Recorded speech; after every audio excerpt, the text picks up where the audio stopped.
Well, I got an order for another harp, so the next few weeks I'm going to be following the process of how I build a harp. And the first thing I like to do is select the wood for the soundboard. The soundboard is really the most critical part of the instrument.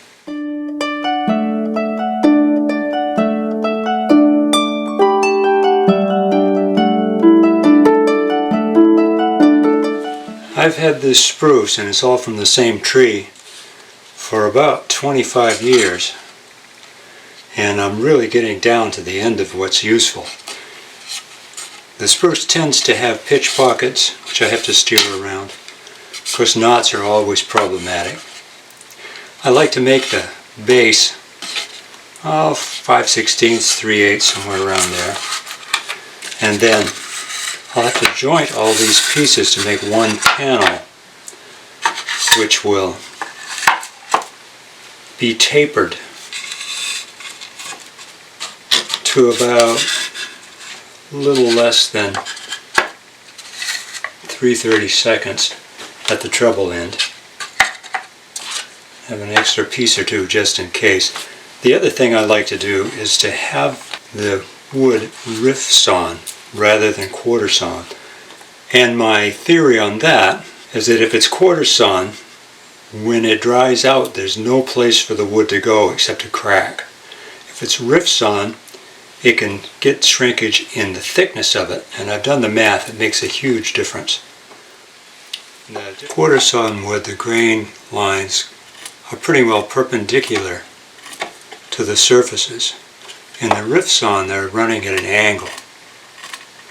The other thing I like to do is have the strings be more or less parallel with the growth rings.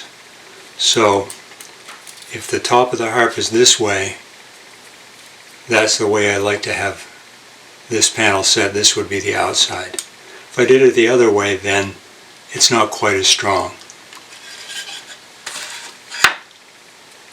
So the next part of the process will be to, one by one, joint these edges so they're tight, and then do a glue up.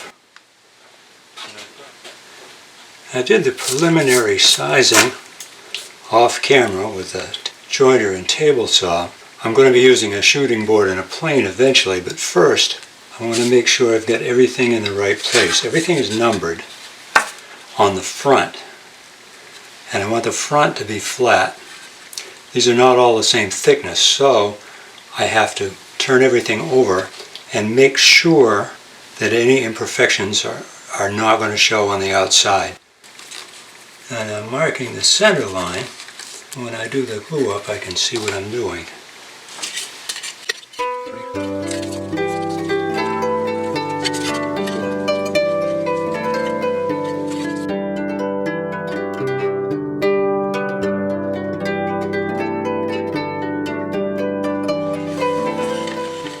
Using the shooting board with my long plane to true up these edges.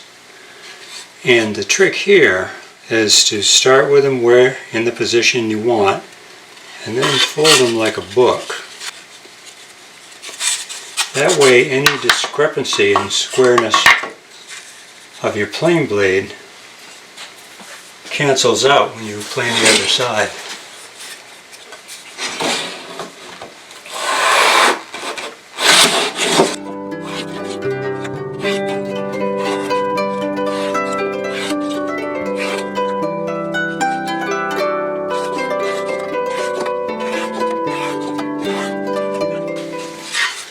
Hold it up to the light to make sure we have a good joint.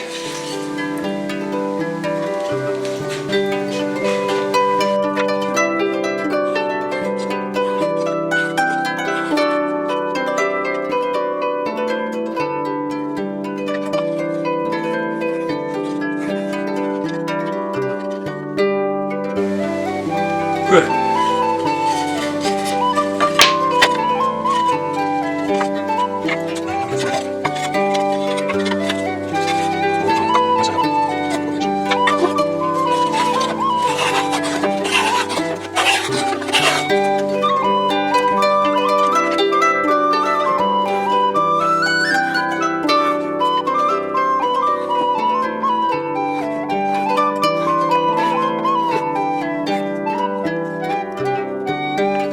Now that I have all the edges trued up, I need to glue up the 12 joints. And I've had really good luck using blue tape to do that. I'll show you how. These are the top two panels, 12 and 13. Remember, the center line's on the inside.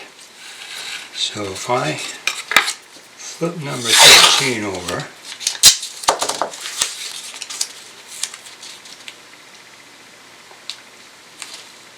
I'll apply the blue tape just like that, and flip it over.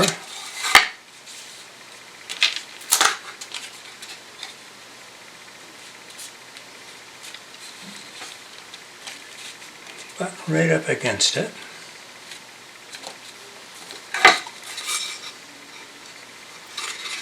And then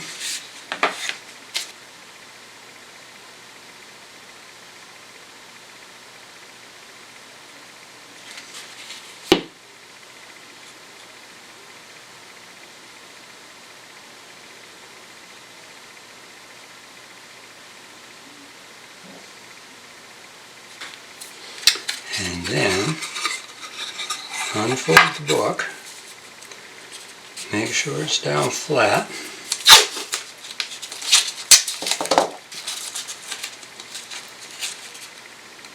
apply just a little bit of tension, and to make sure that's flat, I'm going to also add some weight.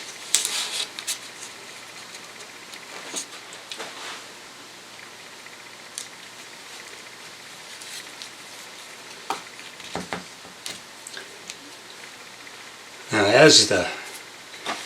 I'll do every other seam and then go back and do every other seam. As the panels get bigger, it starts to get a little unwieldy.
Now there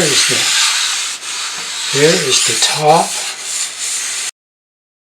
Well, that's it for gluing up the top.